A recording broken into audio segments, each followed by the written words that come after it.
Negara Singapura. Singapura beriklim tropis, lembab dan banyak turun hujan.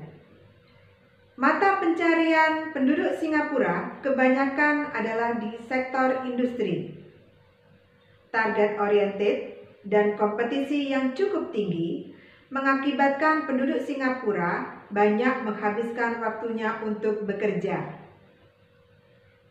Letak Singapura yang strategis dalam jalur transito perdagangan dan lalu lintas laut, serta lalu lintas udara dunia, memberikan keuntungan bagi Singapura. Jalur transito menjadi sumber devisa yang sangat besar bagi negara Singapura.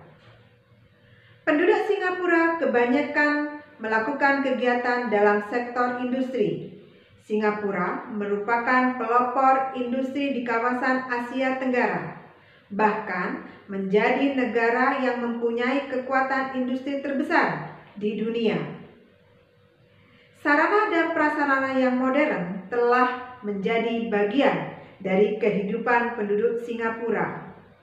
Industri yang dikembangkan di negara Singapura meliputi elektronik, bahan kimia, keuangan dan perbankan, turisme, dan perdagangan. Singapura bukanlah negara yang kaya akan sumber daya alam. Oleh karena itu, Singapura mengembangkan negaranya pada sektor industri, perdagangan, dan pariwisata. Hampir semua daerah di Singapura dimanfaatkan untuk dunia pariwisata, sehingga mampu mendongkrak perekonomiannya. Pertambangan dan pertanian yang menjadi andalan di negara-negara Asia Tenggara tidak dimiliki oleh Singapura dalam jumlah yang sangat besar.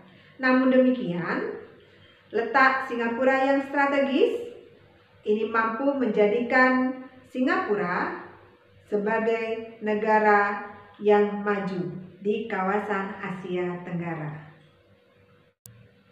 Indonesia. Indonesia adalah negara yang beriklim tropis dengan dua musim, yaitu musim penghujan dan musim kemarau. Indonesia adalah negara kepulauan terbesar di dunia.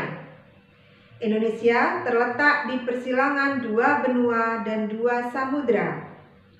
Indonesia merupakan daerah pertemuan antara dua deretan pegunungan, yaitu Sirkum Pasifik dan Sirkum Mediterania.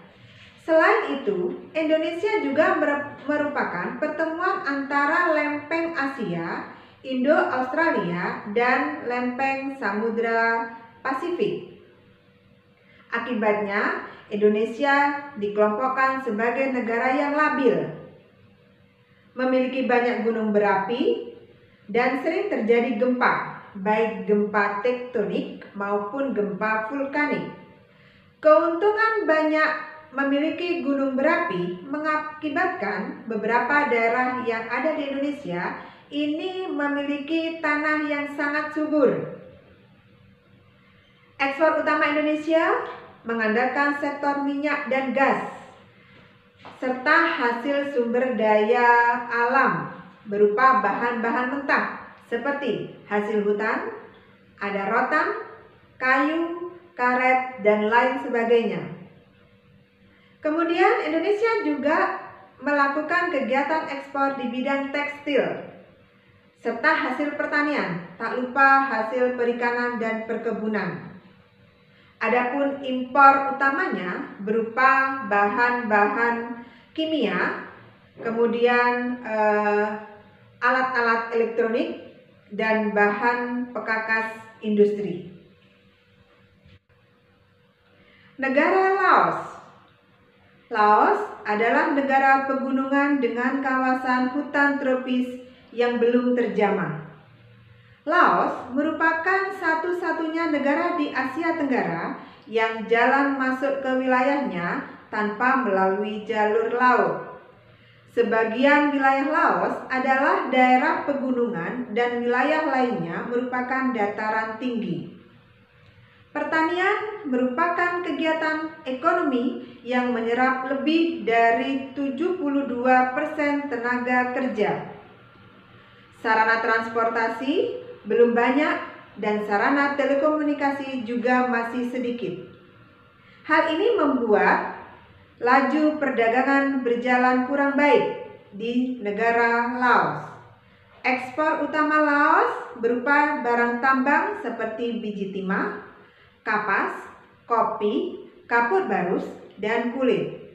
Kegiatan impor dilakukan untuk memenuhi kebutuhan hidup diantaranya beras, minyak bumi, mesin-mesin, barang elektronik, dan barang konsumsi lainnya.